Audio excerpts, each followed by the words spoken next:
Welcome back. Well, is it time to move forward? Iraq's Prime Minister Nouri Al-Maliki certainly thinks so, as he's called for changes to the Iraqi constitution to give more power to the central government, especially in security and other key fields. This stems from articles like 120, which states that each region shall adopt a constitution of its own, which defines the structure of powers of the region, provided that it does not contradict the constitution. However, in case of a contradiction between regional and national legislation, as per Article 121, the provincial power has the right to amend the national legislation within that region. Also, the regional government is responsible for all the administrative requirements of the region, particularly the internal security forces. Well, to discuss all this again are our guests who are still with us in Erbil, Khaled Saleh, in London, Sabah Al-Mokhtar, and in Washington, D.C., Ivan Elan. Thank you very much for being with us still. If I can come to you, Sabah Al-Mokhtar, first. We've seen just today the reopening in Baghdad of a bridge linking two parts of the city, Shia area and Sunni area, seen as fairly significant, certainly by the government. They're trying to push this as very much a big event for Baghdad. Do you think that ordinary Iraqis have a sense of wanting a unified country, which is actually an Iraqi identity? The Iraqi people want a unified country. They've been a unified country throughout its history. It's only the occupation which came and divided it on these grounds. The Americans seem to tell lies and believe their lies, and they begin to talk about it as if it's a fact. They talk about tribal and sectarian and all this nonsense. At the end of the day, the Iraqis want a unified country. Maliki has a problem now because he has lost control over the country, but at the same time now he is making the moves where he is trying to get the Arabs versus the Kurds, because his biggest threat now is the Kurdish situation. And the Kurdish situation, it's flaring up even the region. The Turks have to bomb the north. The Iranians will begin to do that shortly. The Iraqis themselves within the government forces, they have a problem with the Kurdish militias. So it is really a lining up of the Arabs and the Kurds to face each other, having fought this business of the Shiites and Sunni, thanks to the American occupation, which divided the people. We hear Americans talking about tribal, and we have a president of the United States of America landing in the desert, meeting some silly old man, calling him a sheikh of something, some sort or another. This is how they are playing the politics of Iraq. Khaled Saleh, is that how you see it? Very much a division being portrayed between Arabs and Kurds, and that's kind of contributing to the problems? I think this is a wishful thinking of many outsiders, including the former speaker. Iraq is going through a very, very difficult period of reconciliation. The Kurds have rejoined Iraq voluntarily. They were subject to genocide. They haven't revenged.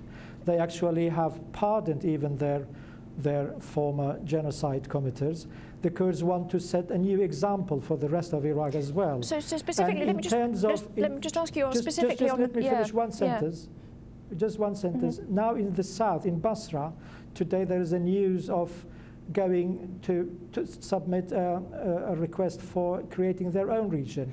The population in Iraq will certainly see the benefits of regional decisions be taken closer to them rather than being taken in Baghdad by some politicians who might not know the conditions of those areas very well. So on that very point, can Maliki push any constitutional amendments through? I mean, is he going to find support within Parliament to do so? Well, he needs a broad support of his coalition partners to make that happen. He cannot do it unilaterally. He has only 6 parliamentarians in the parliament supporting him as a politician. In a democratic country, he wouldn't even be a prime minister without the power-sharing arrangement he's taking the support of. He needs to mobilize the political forces in Iraq to make the constitutional amendments happen, but not whatever constitutional amendment he can talk about. There are specific mechanisms defined in the constitution, and that has been adhered to. Otherwise, we will be heading toward a civil war again. Ivan Elan, what do you reckon? I mean, is it critical, that sort of prospect of a civil war? Do you think the country's actually gone too far down the route of decentralisation to be a unified country at this stage?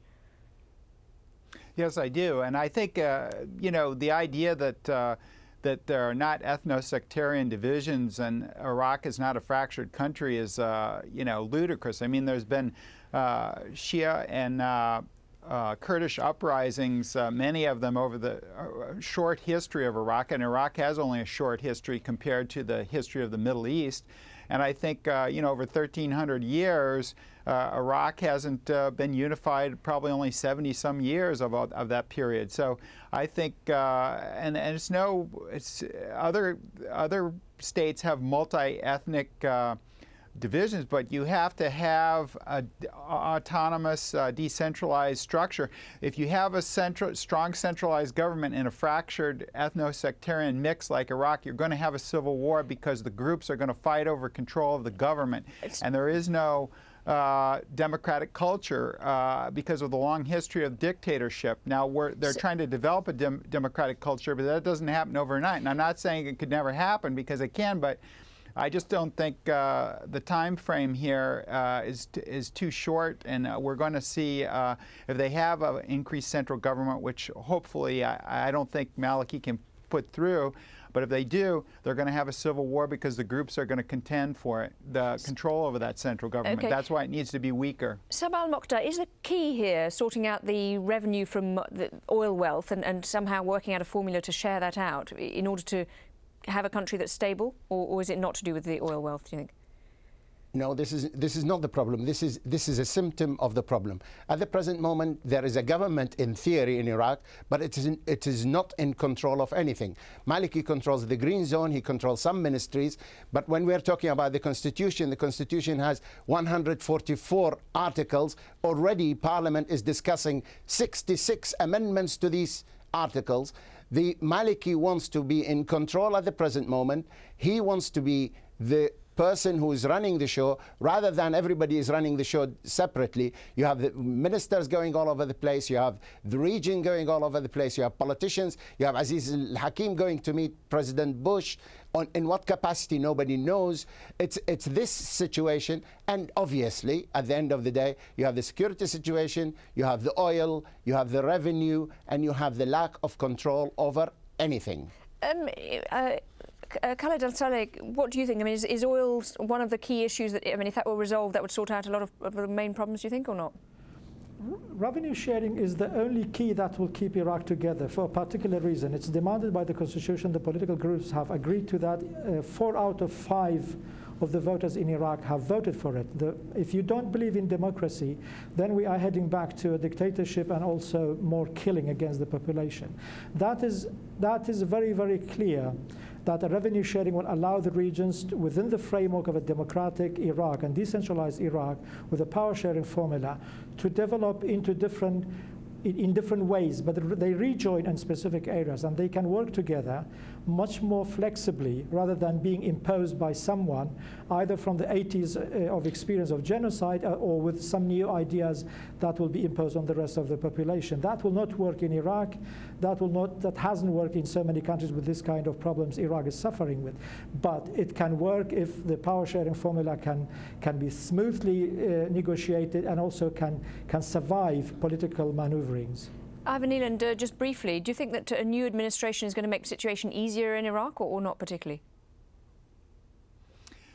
Well, I think Obama's policy will be more flexible than Bush's was, and I think it's probably you're going to see more forces, U.S. forces, come out of Iraq quicker. I mean, the election, again, the American people have spoken twice on this, and I think the politicians, especially the Democrats who've been elected largely in 2006 on the war, and it was also a factor in this election. If they ignore that, they're going to do so at their own peril. So I think, and Barack Obama has pledged to accelerate the pace of withdrawal, and so I think that's what's probably going to happen. I don't think it's going to be a complete withdrawal, but I think that's going to force some decisions by the Iraqis themselves, because U.S. forces will be declining. OK, we'll have to leave it there, I'm afraid. We're out of time. But Ivan Eland, thank you very much indeed. Thank you to all our guests. Ivan Eland in Washington, in Erbil, Khaled Saleh, and in London, Sabah al-Mokhtar. Thank you very much for joining us. And thank you so much for watching this edition of Inside Story. We welcome your comments and suggestions. Email them to us at insidestory@aljazeera.net. For the time being, that's it from us.